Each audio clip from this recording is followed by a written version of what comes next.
Përshëndetje, Një njohës faleminderit. shumë i mirë në fakt i rajonit, për shkak se ka qenë shef i misionit ton diplomatik në Prishtinë gjatë viteve 2005-2009 dhe mandej 2009-2013 si ambasadori fuqiplot i Shqipërisë në Republikën e Maqedonisë Veriut, siç njihet tani. Dhe natyrisht përtej kësaj ka qenë vazhdimisht i pranishëm me librat e tij për rajonin.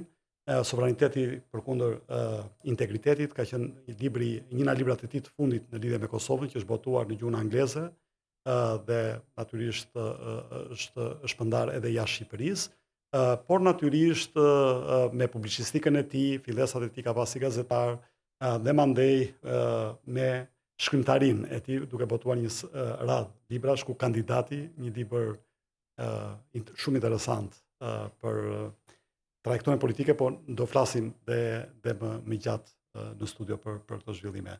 Mirë se vini ambasador, dhe duhet ta filloja në fakt me pyetje në lidhje me rrugtimin tuaj dhe me kontributin tuaj, i cili është një herazi shtrin disa dimensione, pra diplomaci, media, natyrisht shkrimtari, por edhe në shoqërinë civile.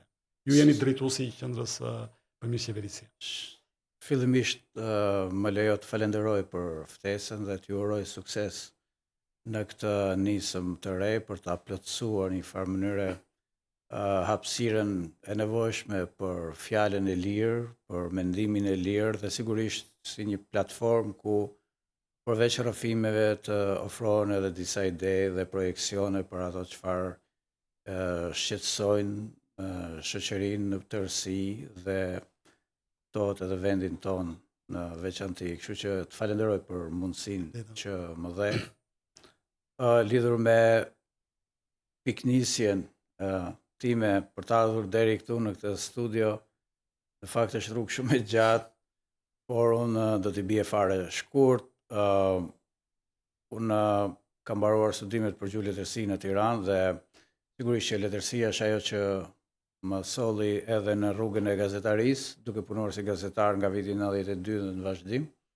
Kam patur një periudhë kohe angazhim në Ministrinë e Punëve të Jashtme, kam filluar shumë herët diplomacinë në vitin 93 dhe pas disa trajnimeve kam punuar për disa kohë në Ministrinë e Punëve të Jashtme deri nga fundi vitit 95 dhe jam rikthyer në media për të punuar deri në vitin 2004 në media dhe në politikë sigurisht.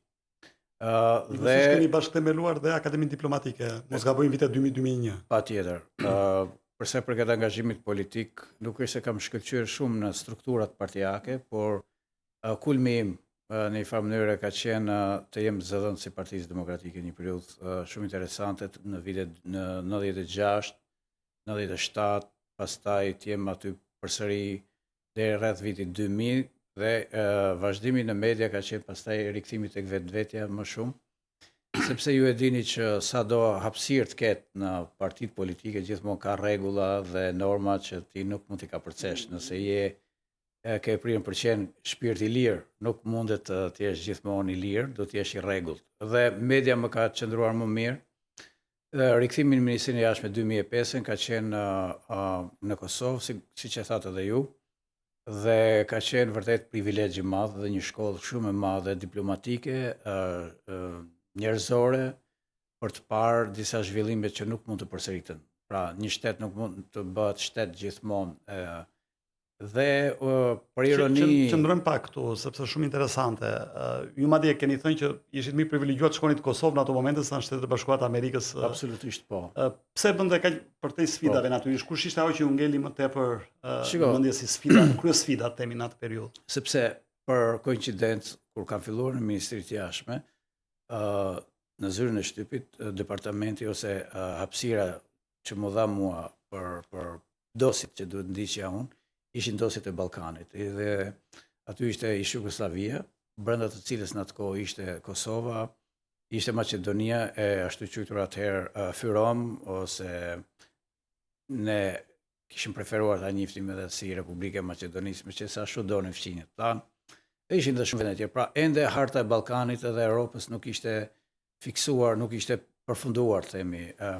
Dhe gjithmonë kam ndjekur në vazhdimsi, kam qenë edhe në media që kam punuar gjithmonë në sektorin e jashtëm, dhe kam ndjekur zhvillimet në rajon. Pra, kur mu bë ftesa për të punuar në Ministritë Jashtme dhe sidomos për të shkuar në Kosovë, dhe i kam thënë ministrit Mustafaj atëherë që unë të çmoj jashtëzakonisht shumë më shumë se sa të emrohesha në Washington dhe New York. Pse?